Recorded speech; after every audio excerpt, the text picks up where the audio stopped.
ఈ మధ్య కాలంలో కొంతమంది సాధకులు మాకు సాధన చేస్తున్నామండి ఎన్నో సంవత్సరాల నుంచి, కానీ ఏమీ ముందుకు పోతున్నట్టు అనిపించడం లేదు అని ఒక ప్రశ్న అడిగారు.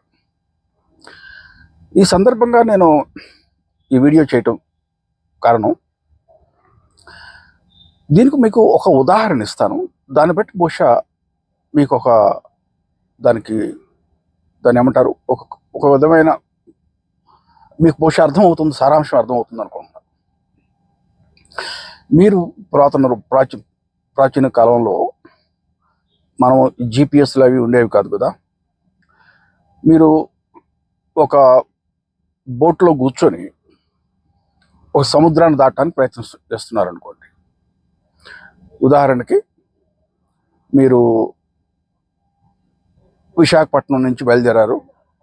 విశాఖపట్నం నుంచి బయలుదేరి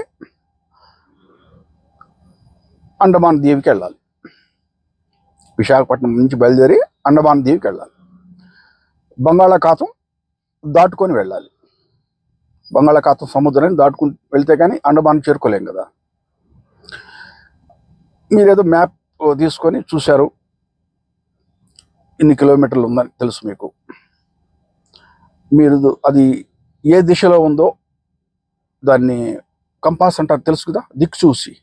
దిక్సూచి పెట్టి అది ఏ దిశలో ఉంది అనేది చూసుకుంటారు. మీరు విశాఖపట్నం నుంచి బోట్లో బయలుదేరారు. మీరు దిక్సూచి మీద కన్ను వేసి ఆ దిశలో వెళ్ళినంతకాలం ఏ సమస్య లేదు, క్షేమంగా మీరు అండమాన్ తీరాన్ని చేరుకుంటారు. ఎప్పుడైతే మీకు మీ దిక్సూచి మీద మీ దృష్టి పోతుందో, దాన్ని ఫాలో కారు, నడి సముద్రంలో ఏమీ తోచకుండా అయోమయం స్థితిలో పడిపోతారు. ఇటు పోతున్నారో తెలియదు. ఇక అండమాన్ దీవికి చేరవలసిన వాళ్ళు హిందూ మహాసముద్రం వైపు వెళ్ళినా వెళ్ళిపోగలరు. కాబట్టి మీరు అర్థం చేసుకోవాల్సింది ఏమిటి, ఇక్కడ విశాఖపట్నం నుంచి బయలుదేరిన వాళ్ళు అండమాన్ దీవికి వెళ్ళాలి అంటే మీరు సురక్షితంగా, మీకున్న ఒకే ఒక ఆధారం ఏమిటి, ఆ దిక్సూచి. ఆ దిక్సూచిలో ఆ ముళ్ళు చూపిస్తూ ఉంటుంది మీకు దిశ, ఇన్ని డిగ్రీలు మీరు ప్రయాణం చేయాలి అని. ఒక 30-40 కిలోమీటర్లు 50 కిలోమీటర్లు వెళ్ళిన తర్వాత మీకు ఇక ఎక్కడ భూమి కూడా కనిపించదు. ఎటు చూసినా సముద్రమే నలువైపులా. మీరు అటువంటి పరిస్థితుల్లో ఒక 2 రోజులు అయిన తర్వాత మీరు ఆ దిక్సూచిలో ముళ్ళు చూడటం మానేశారు. దృష్టి మరలిపోయింది. ఇక బోటు ఎటో కొట్టుకుపోతుంది. మీరు ఒక రోజు ఎదురు చూస్తారు. మీరు అనుకుంటున్నారు మేము అండమాన్ తీరానికి వెళుతున్నామని.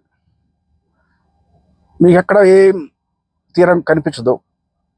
ఏంది ఈ లోపల 3 రోజులు అయింది, ఈ పాటికి మనకి అండమాన్ తీరం కనిపించాల్సిందే అనుకుంటారు. కనిపించదు. ఇప్పుడు ఎక్కడున్నారో కూడా తెలియదు. ఇక మీకు అయోమయ స్థితిలో పడిపోతారు. ఆధ్యాత్మిక యాత్రలో కూడా ఇదే ప్రక్రియ వర్తిస్తుంది. మీరు శక్తిపాత దీక్ష తీసుకున్నప్పుడు, కుండలిని శక్తి మీలో జాగృతం అయినప్పుడు ఎటువంటి పరిస్థితుల్లో జరిగింది, మీరు మీ యొక్క మనస్సుని మీ యొక్క గురువు మీద దృష్టి పెట్టారు. గురువు యొక్క రూపాన్ని మీ మనసులో కల్పన చేసుకుని దృష్టి పెట్టున్నారు. గురువు యొక్క రూపం మీద దృష్టి పెట్టున్నారు. మీకు ముందే గురువు మంత్రం కూడా ఇచ్చి ఉంటాడు.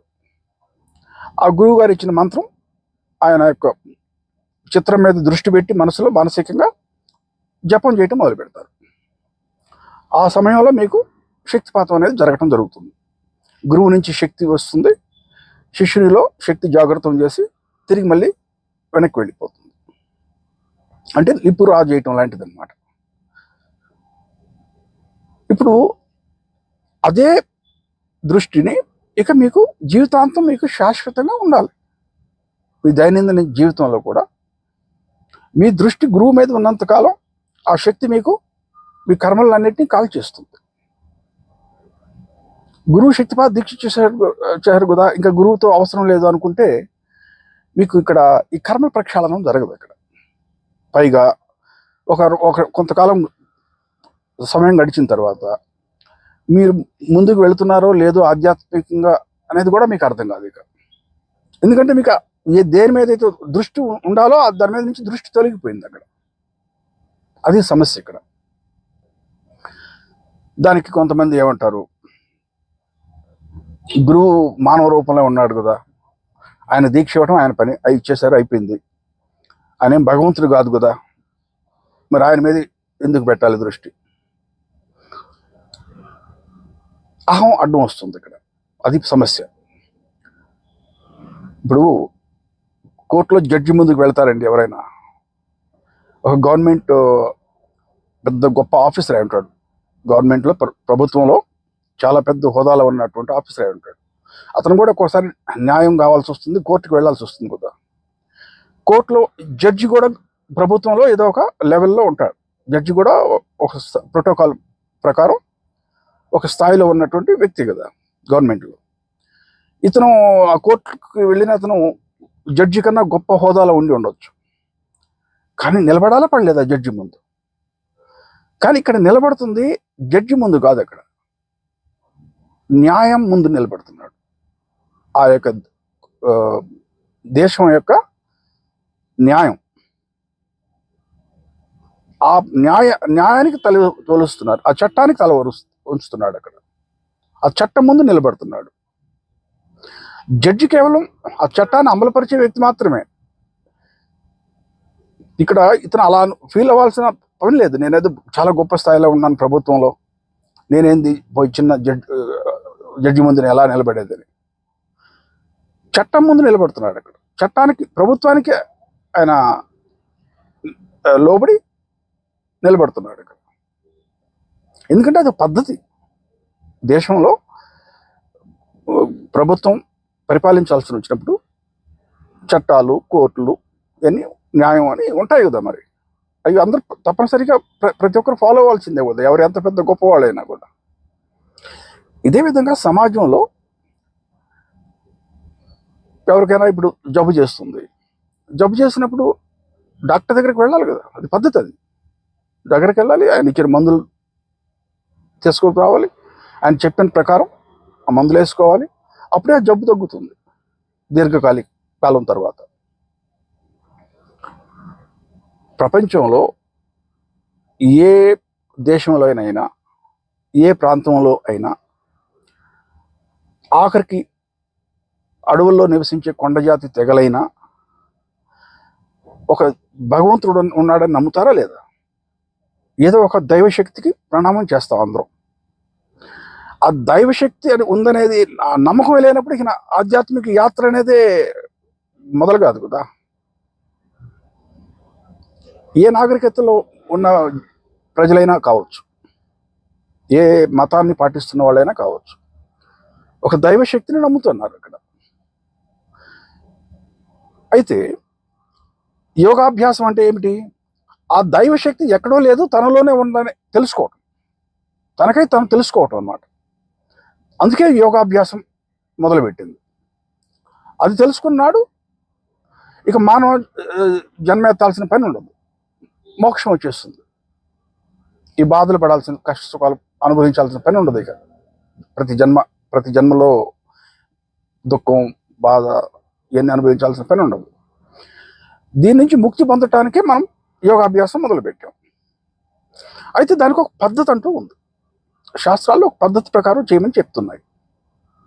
ఎలా అంటే అలా చేయమని కాదు, ఇక్కడ అది హానికరం అవుతుంది.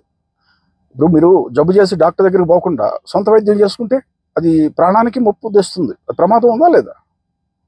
ఏదో చిన్న జలుబు, తలనొప్పి, ఏదో జ్వరం తగిలింది అంటే సరిపోతుంది, పర్వాలేదు.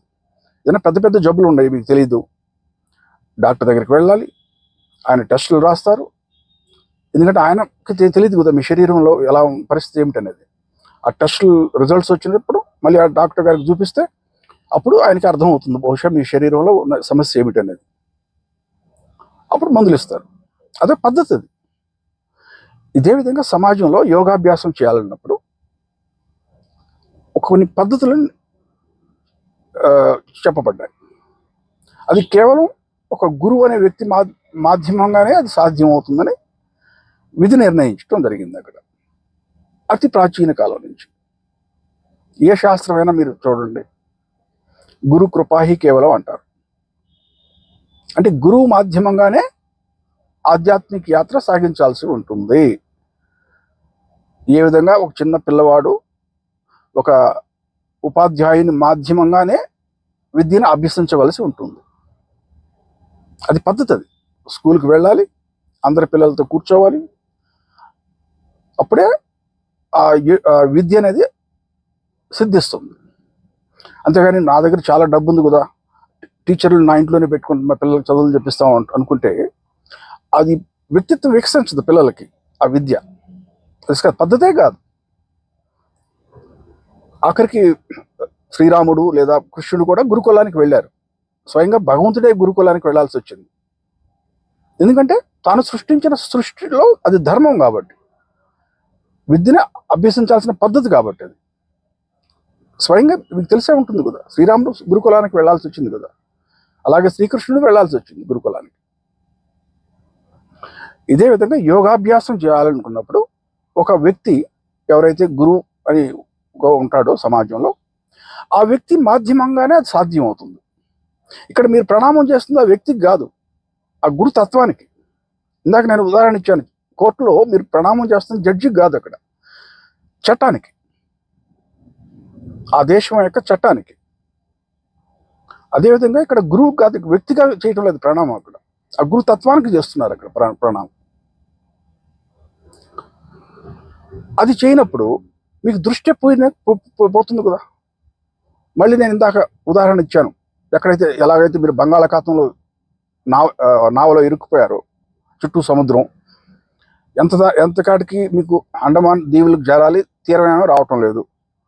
ఎందుకు రావటం లేదంటే మీ దృష్టి ఇంకొక వైపు వెళ్ళిపోయింది, హిందూ మహాసముద్రం వైపు వెళ్ళిపోతున్నారు మీరు. ఇక్కడ కూడా అదే పరిస్థితి. ఒక గురువు మీద దృష్టి పెట్టినప్పుడే మీకు శక్తిపాతం జరిగింది. ఇప్పుడు ఆ గురువు మీద దృష్టిని వదలకూడదు. ఇక చివరికి మీ గమ్యానికి చేరిన తర్వాత ఇక గురువు మన దిక్సూచి అవసరం ఉండదు, అలాగే గురువు అవసరం కూడా ఉండదు.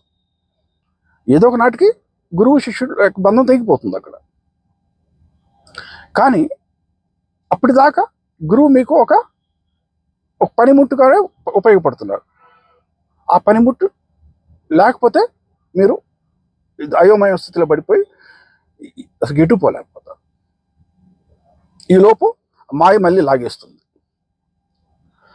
మీరు యోగాభ్యాసం చేస్తున్నారు, బాగానే ఉంది. అదే సమయంలో మాయ కూడా మీ మీద ప్రలోభ పెట్టి వెనక్కి లాగాలని ప్రయత్నం చేస్తుంది. మీరు మాయ నుంచి బయటపడి ముక్తి పొందాలని ఒక తోటి ప్రయత్నం చేస్తుంటే, మాయ మిమ్మల్ని వెనక లాగటానికి కూడా ప్రయత్నం చేస్తుంటుంది.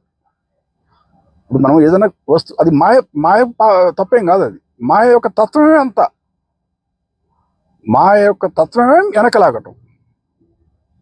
ఇప్పుడు భూమి ఆకర్షణ శక్తి ఉంది. భూమిలో నుంచి మీరు ఏదైనా వస్తువు పైకి ఎగరాలనుకుంటారు, అది అంతరిక్షంలోకి పోతూ ఉండదు, మీరు భూమి లాగేస్తుంది, వెంటనే దాన్ని కిందకి పడేస్తుంది.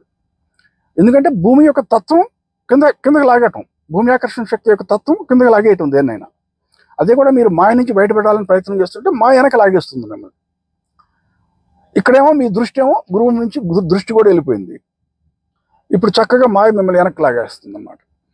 అంటే మీరు విశాఖపట్నం నుంచి బయలుదేరారు అండమాన్ దీవికి వెళ్దామని, దారి మధ్యలో దిక్సూసి మీద దృష్టి మీరు పెట్టాల్సింది అది మర్చిపోయారు, ఈయనటో కొట్టుకుపోతున్నారు. ఈలోపు మాయ మిమ్మల్ని లాగేస్తుంది, లాగి మళ్ళీ విశాఖపట్నానికి వేసుకొచ్చేస్తుంది. మళ్ళీ ఎక్కడి నుంచి మొదలు పెట్టారో అక్కడికి వచ్చి మళ్ళీ లాగేస్తుంది అన్నమాట. ఇది మీరు అర్థం చేసుకోవాల్సింది. మన జీవితంలో మనం ఒక విషయం మీద మనం దృష్టి పెట్టినప్పుడు, ఒక గురువు మాధ్యమంగా మనం ఆధ్యాత్మిక యాత్ర సాగిస్తున్నప్పుడు, ఆ గురువు యొక్క ముఖ్య పాత్ర ఏమిటనేది మీకు తెలిసినాడు మీరు వేగంగా ఆధ్యాత్మికంగా ముందుకు కూడా వెళతారు.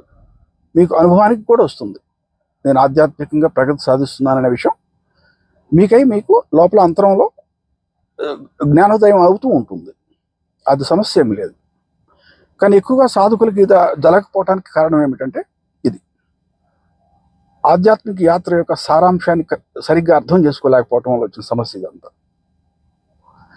బహుశా మీరు అందరూ ఇది విషయాన్ని అర్థం చేసుకుంటారనే మేము భావిస్తున్నాను. నేను ఈ విధంగా మాట్లాడుతూ పోతాను ఎంతసేపు అయినా మీతోటి.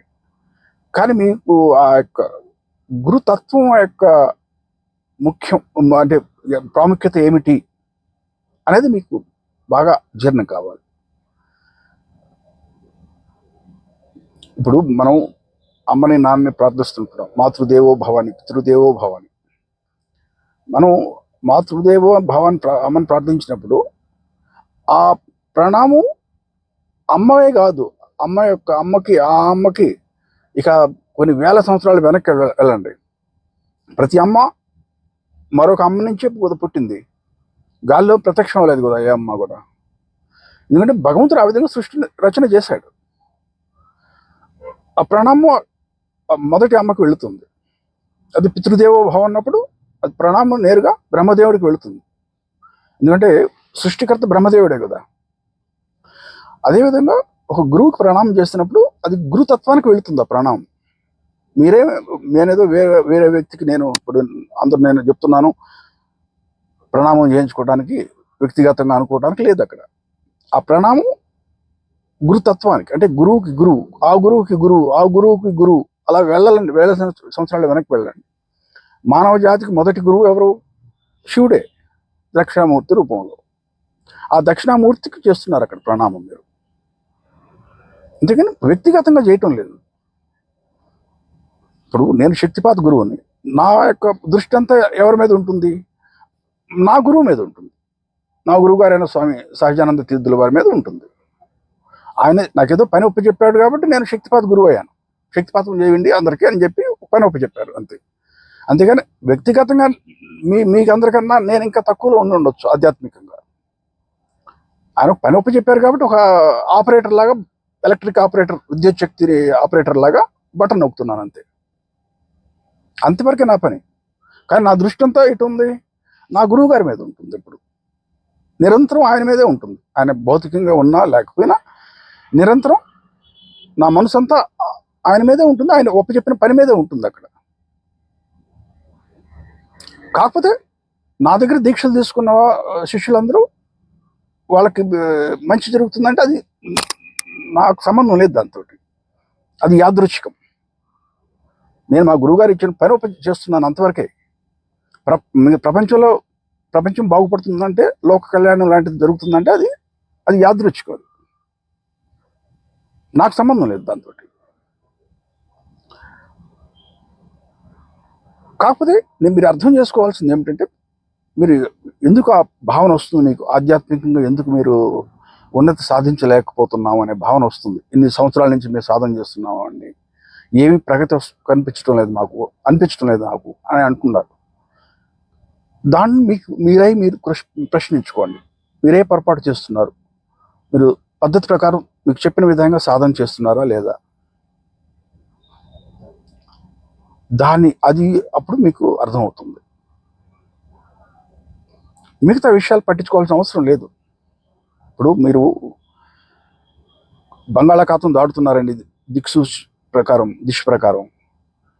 ఈ దిక్సూచి ఎలా చూపించగలదు? ఒక చిన్న ఇనప ముక్క, అయస్కాంతం ముక్క అయిపోయా.